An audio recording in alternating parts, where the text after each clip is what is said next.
ku izina rya data n'irya mwana n'irya mutima mweranda amen. Bene wacu dusangiye ukwemera muri Yezu Kristu, ndabaramukije mu izina rya Yezu Kristu. Nitugire Kristu. Turazirikana ijambo ry'Imana riri muri Bibiliya mu Injili ya Yohani ku kigabane cya 21 kuva ku karongo ka 20 kugeza ku ka 25. Ijambo ry'umutwe riravuga ngo Yezu na wa mwigishwa yakunda. Petero ahindukiye abona wa mwigishwa Yezu yakunda abakurikiye. Umwe yari yegamiye igikiriza ca Yezu aho bariko barafungura, akamubaza ati Mukama, ninde aza kugurisha? Petero rero amubonye abwira Yezu ati Mukama, uwe bite? Yezu amwishura ati ishatse ko aramba gushika ngarutse gitwaye iki? Wewe pfa kunkurikira. Nkuru rero irakwira mu bakristo ko uwo mwigishwa atari gupfa. Yamara Yezu ntiyari yamubwiye ko atazopfa, yari yamubwiye ati shatse ko aramba gushika ngarutse bigutwaye iki? Niwo mwigishwa ashingira intaha ivyo bintu, kandi niwe yavyanditse. Bisubiye turazi ko intaha yiwe ari ukuri. Hari n'ibindi bintu byinshi Yezu yakoze. Iyo bavyandika byose kimwe ku kindi, ngira ngo n'isi ubwayo ntiyari gushobora gukwigwamo ibitabo biba byaranditswe. Bene wacu muri Yezu Kristu, iri ni ijambo ry'Imana. Dushima Imana. Haleluya, amen. Haleluya, haleluya, haleluya, amen, amen, amen. Abana b'Imana, turacyabandanya kuzirikana, ariko iki ni igisomwa cya nyuma ku bijyanye no kuzuka kwa Yezu Kristu. Ubandanije aca yinjira mu gitabo cy'ibyakozwe n'abatumwa, ariko turiko turabisozera. Rero ijambo ry'umutwe riravuga ngo Yezu na wa mwigishwa yakunda. 20 havuga ngo Petero ahindukiye abona wa mwigishwa Yezu yakunda bakurikiye. Ngo Petero ahindukiye abona wa mwigishwa Yezu yakunda bakurikiye. Umwe yari yegamiye igikiriza ca Yezu aho bariko barafungura, akamubaza ati Mukama, ninde aza kukugurisha? Baramudusigurira ngo numwe yari yegamiye igikiriza cya Yezu, ngo aho bariko barafungura akanabaza Yezu ati mbega Mukama, ninde aza kukugurisha? Igihe Yezu yari karafungura nabo bwa nyuma, ababwira ko umwe muri bo aza kumugurisha. Bakarabana bibaza uri bukora iryo kosa. Hanyuma wewe yiyegetse ku gikiriza cya Yezu akamubaza ati mbega Mukama, ninde aza kukugurisha? Rero umutumwa uyu uri kurasoma neza Bibiliya uramenya ko ari umutumwa Yohani. Rero ari nawe yarazwe Bikira Mariya. Ubwo rero baradusigurira rero uko byabandanije. Petero nyene yabaza mu reka tubandanye. Petero rero amubonye abwira Yezu ati Mukama, uwe bite? Petero abonye rero uwo mwigishwa Yezu yakunda abakurikiye, Petero rero abaza Yezu ati Mukama, uwewe bite? Mukama, uwewe bite? Kubera inyigisho duheruka twabonye Yezu abwira Petero inshuro 3 zose yagira intama zanje. Petero arabyakira. Hanyuma Yezu amubwira ati nkurikira. Rero twaherutse tubona Yezu amubwira ati wewe nta kibazo pfa kunkurikira. Rero Petero yakurikiye Yezu.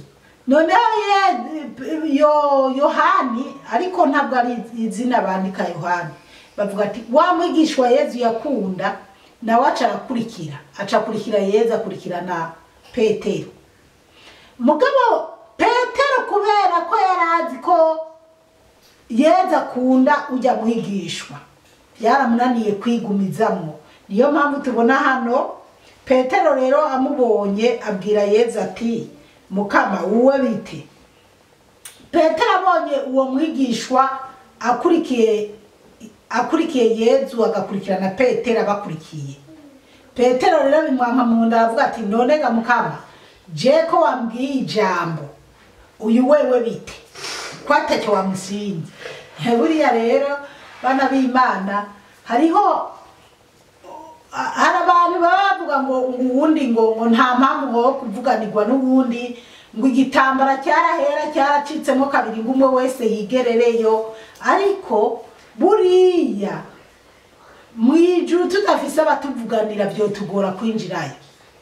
Mwijuru tudafise abo ba Petero batuvuganira n'aba ba Yohani n'umubyeyi Bikira Mariya byozo tugora kwinjirayo, kuko wowe urumva ko ngo igitambara cyarahera cyacitsemo kabiri kugira umwe wese ngo yigerereyo yiyegerera Imana. Ariko nukuraba neza mbega wowe mu nkomezi zawe wumva koko ata muntu yogufasha gushikayo. Mwumve ko mu buzima bwacu dufise abamarayika batugendanira baturinda batwigisha gukora nabi, batwigisha gukora neza. Satani nawe agaca ashiraho abamarayika biwe cyangwa umumarayika wiwe akwigisha gukora nabi kugira ugendere mu kibi. Ariko Imana ikaguha umumarayika kwigisha gukora neza kugira ugendere mu kiza ukora ikiza.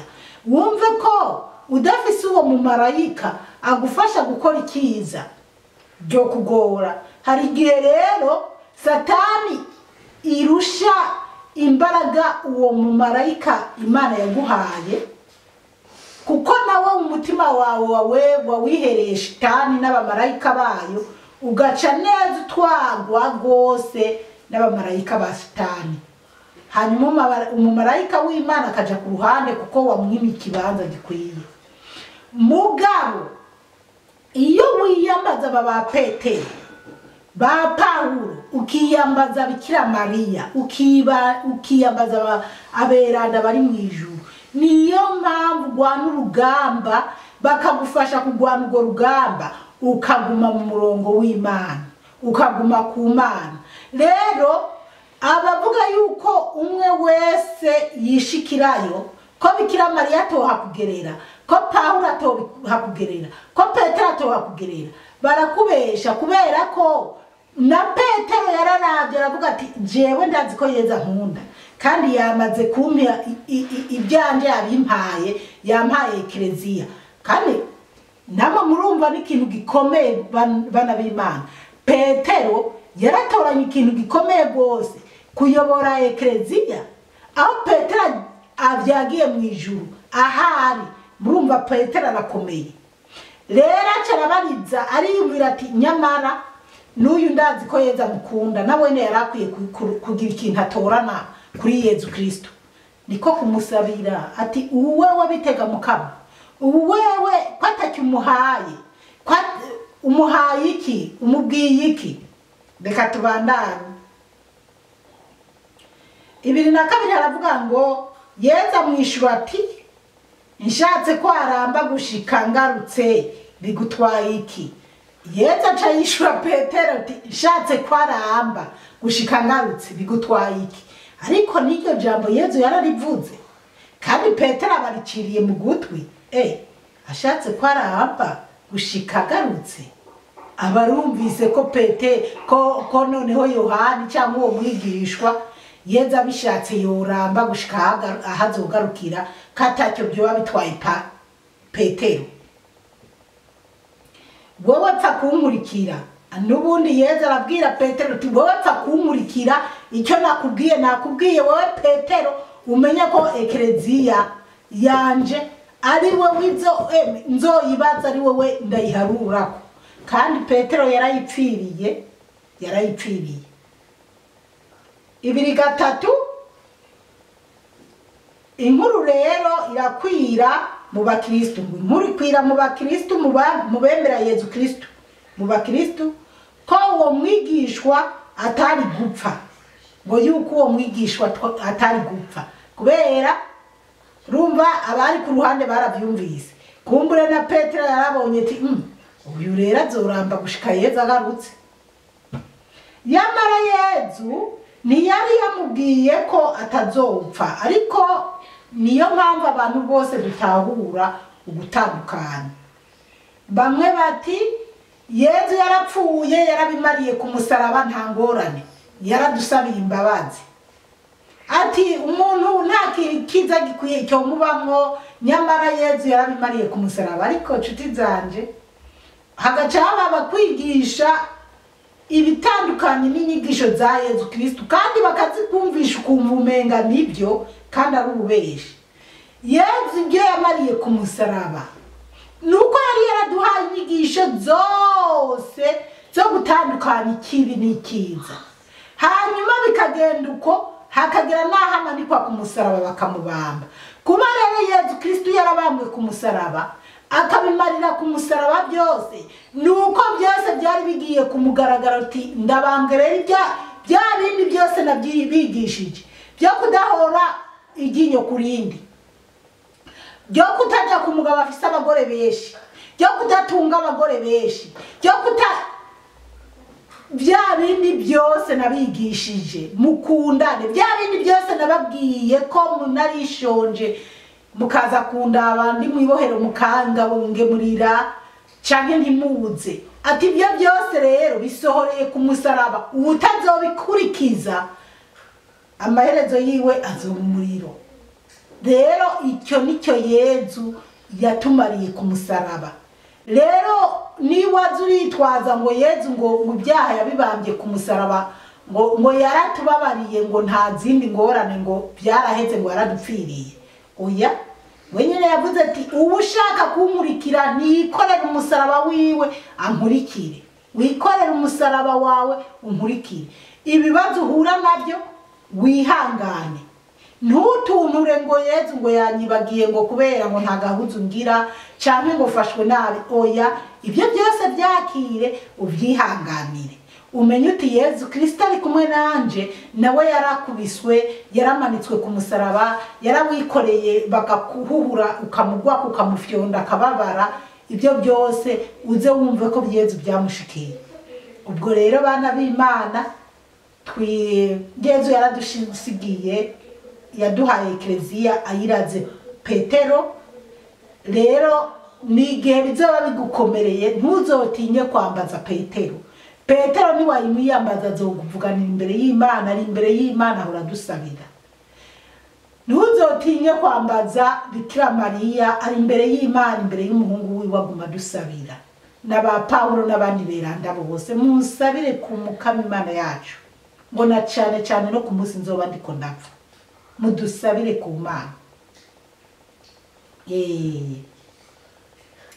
Yari yamubwiye ati shatse ko aramba gushika ngarutse bigutwaye iki? Urumva rero Yezu yaramubwiye ati uyu mwihorere, ashatse ko aramba gushika ngarutse wowe ibyo ubyihoze. Kandi koko buriya rero ujya mwigishwa yararambye, kuko muba mu ntumwa 11 canke mu ntumwa 12 za Yezu Kristo niwe yabaye uwa nyuma mu rupfu gupfa. Murazi baramutereye no mu nguguru z'amavuta, baramupfungira muri Patmos.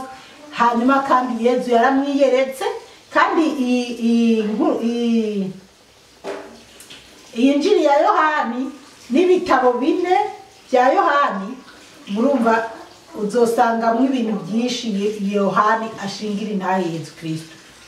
2:4 ni uwo mwigishwa ashingira intahe ibyo bintu, kandi niwe yabyanditse bisubiye. Turazi ko intahe yiwe ari y'ukuri. Alleluya, amen. Noneho birasobanutse ngo uyo mwigishwa nyene niwe ashingira intahe ibyo, kandi ni nawe yabyanditse. Murumva rero iyi ni Injili ya Yohani, kandi Yohani wa wundi wa mwigishwa Yezu yakunda ni Yohani umwe yaragwa Bikira Mariya. Ni Yohani wahawe uwabonekewe na Yezu Kristo mu izinga rya Patmos, ni Yohani. Ubwo rero murumva ko Yohani we nyene arabishingira intahe. ubushize kuwa gatanu twarazirikanye Yohani avuga ati iyi jambo ry'Imana ibyo Yezu yakoreye imbere y'abigishwa biwe ngo iyo dushaka kubyandika byose cyane iyo byandikwa byose ntibyari kuronka ibitabo bikwiramo. Aha turabandanya mu guheraheza. Hari n'ibindi bintu byinshi Yezu yakoze,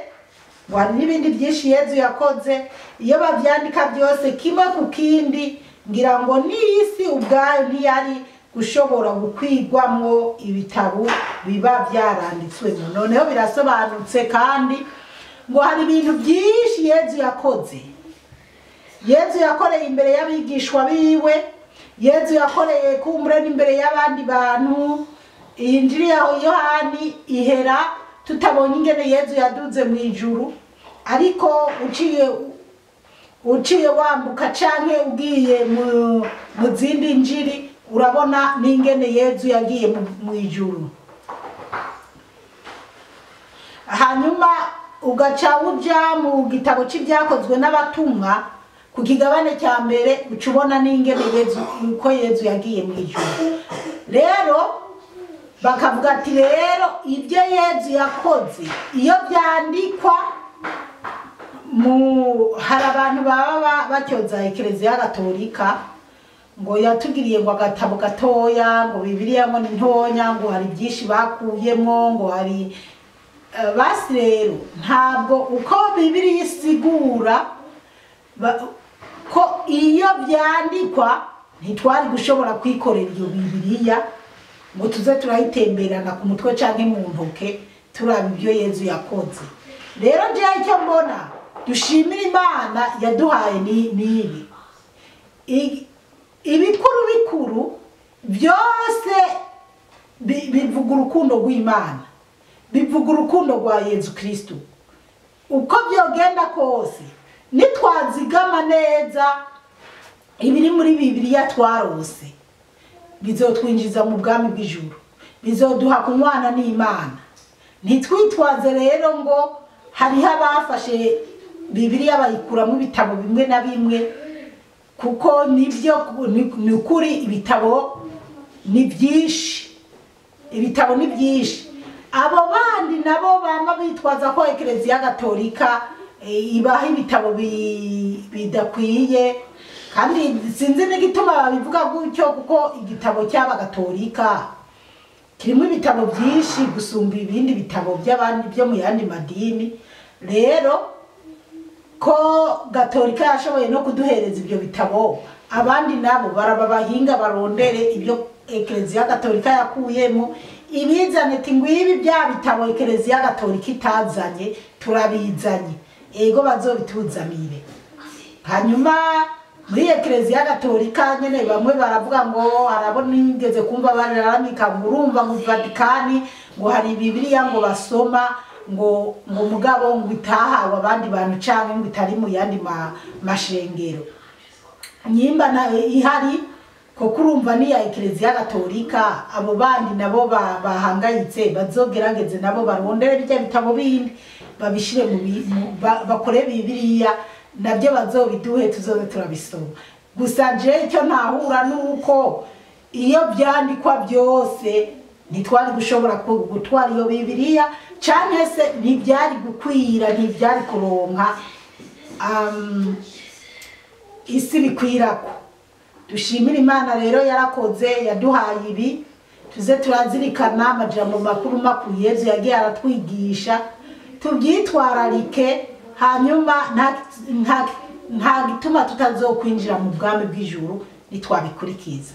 Bana b'Imana rero umukama Imana duhe gutahura cyane, kandi twe twibuka ko turi mu minsi igoye, twihatire kurondera Yezu no kubaha Yezu, kugira Yezu niyakubita inzamba akaza kutujana tuze tumusanganire twese, tuze tujane nawe kwibanira nawe mu bwami bw'ijuru.